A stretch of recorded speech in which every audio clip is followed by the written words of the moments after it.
బంటిమెల్లి కొత్తగా ఇచ్చిన జగన్ స్థలాల్లో పరిస్థితి ఇది దారుణంగా ఉంది.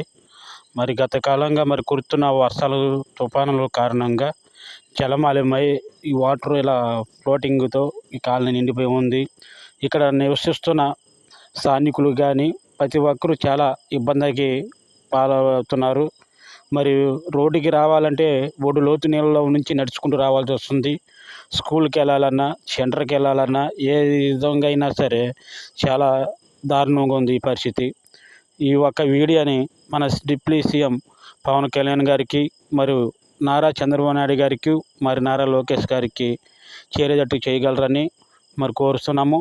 మరి ఇది కృష్ణా డిస్టిక్ బంటిమెల్లి మండలం బంటిమెల్లి గ్రామంలో కొత్తగా నిర్మించిన గృహ నిర్మాణంలో ఈ వర్షాలు కారణంగా ఇలా ఉంది. కాబట్టి ప్రతి ఒక్కరూ మా యందు దయ ఉంచి ఈ వీడియోని ప్రతి ఒక్కరికి షేర్ చేయగలరని కోరుకుంటున్నాను. ప్రతి ఒక్కరిని సహాయం చేయండి. Please help me.